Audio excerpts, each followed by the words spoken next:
मूल कर्तव्यों का महत्व। आलोचनाओं एवं विरोध के बावजूद मूल कर्तव्यों की विशेषताओं को निम्नलिखित दृष्टिकोण के आधार पर स्वीकार किया जा सकता है। पहला, अपने अधिकारों का प्रयोग करते वक्त यह नागरिकों को अपने देश के प्रति कर्तव्य की याद दिलाते हैं। नागरिकों को अपने देश, अपने समाज और अपने साथी नागरिकों के प्रति अपने कर्तव्यों के संबंध में भी जानकारी रखनी चाहिए। दूसरा, मूल कर्तव्य राष्ट्र विरोधी एवं समाज विरोधी गतिविधियों जैसे राष्ट्र ध्वज को जलाने, सार्वजनिक संपत्ति को नष्ट करने के खिलाफ चेतावनी के रूप में करते हैं।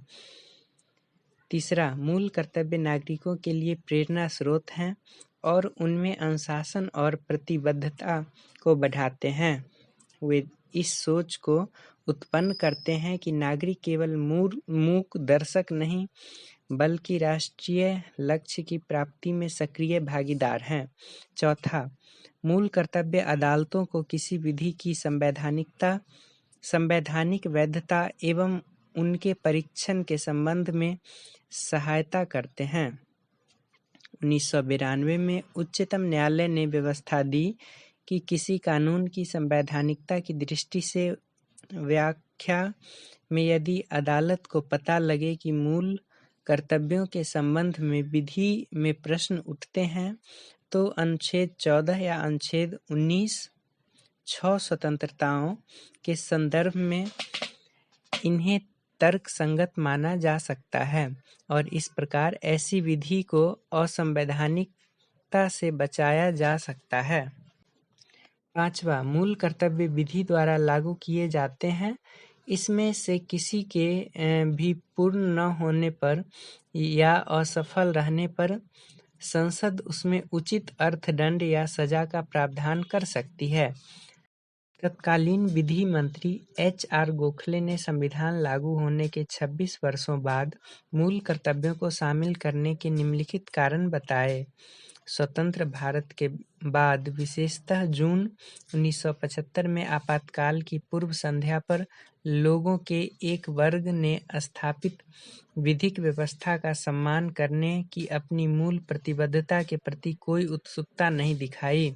मूल कर्तव्यों संबंधी पीठ के प्रावधानों का आंदोलनकारी लोग, जिन्होंने विगत में राष्ट्र विरोधी आंदोलन और असंवैधानिक विद्रोह किए हों, पर संयमी प्रभाव होगा।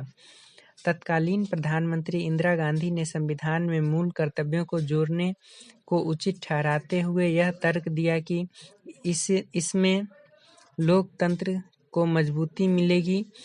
उन्होंने कहा, मूल कर्तव्य का नैतिक मूल्य अधिकारों को कम करना नहीं होना चाहिए, लेकिन लोकतांत्रिक संतुलन बनाते हुए लोगों को अपने अधिकारों के सम्मान, कर्तव्यों के प्रति भी सजग रहना चाहिए। संसद में विपक्ष ने संविधान में कांग्रेस सरकार द्वारा मूल कर्तव्यों को जोड़े जाने पर कड़ा विरोध किया। यद्यपि मोरारजी देसाई के नेतृत्व में नई जनता सरकार ने आपातकाल के बाद इन मूल कर्तव्यों को समाप्त नहीं किया। उल्लेखनीय है कि नई सरकार 43वें संशोधन अधिनियम 1977 एवं 44वें संशोधन अधिनियम 1978 के द्वारा 42वें संविधान संशोधन अधिनियम 1976 में अनेक परिवर्तन करना चाहती थी। यह परिलक्षित करता है कि संविधान में मूल कर्तव्यों को जोड़ा जाना आवश्यक था। यह ज़्यादा स्पष्ट हो गया जब वर्ष 2002 में 86वें संशोधन अधिनियम के द्वारा एक और मूल कर्तव्य को जोड़ा गया। वर्मा समिति की टिप्पणियां। नागरिकों के मूल कर्तव्यों संबंधी वर्मा समिति 1999 ने कुछ मूल कर्तव्यों की पहचान व उनके क्रियान्वयन के लिए कानूनी प्रावधानों को लागू करने की व्यवस्थाएं की। वे निम्नलिखित हैं। पहला, राष्ट्र गौरव अपमान निवारण अधिनियम 1971। यह भारत के संविधान, राष्ट्रीय ध्वज और राष्ट्रीय गान के अनादर का निवारण करता है। दूसरा, बहुत से आपराधिक कानून लोगों के मध्य भाषा, मूल वंश, जन्म स्थान, धर्म आदि के आधार पर विभेद फैलाने वाले को दंड देने की व्यवस्था करते हैं। तीसरा, सिविल अधिकार संरक्षण अधिनियम 1955 जाति एवं धर्म से संबंधित अपराधों पर दंड की व्यवस्था करता है। चौथा, भारतीय दंड संहिता आईपीसी की घोषणा करती है कि राष्ट्रीय अखंडता के लिए पूर्वग्रह से ग्रस्त अभ्यारोप और अभिकथन दंडात्मक अपराध होगा। पांचवा, विधि विप्त क्रियाकलाप निवारण अधिनियम 1976 किसी सांप्रदायिक संगठन को गैर कानूनी घोषित करने की व्यवस्था करता है।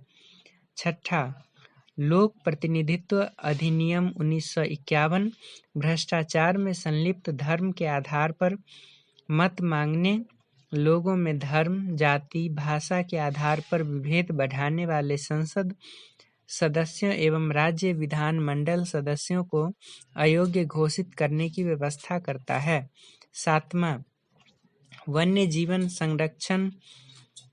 जीव संरक्षण अधिनियम 1972 दुर्लभ और लुप्तप्राय प्रजातियों के व्यापार पर प्रतिबंध लगाता है। आठवां, वन संरक्षण अधिनियम 1980 वनों की अनियंत्रित कटाई एवं वन भूमि के गैर वन उद्देश्यों के लिए इस्तेमाल पर रोक लगाता है।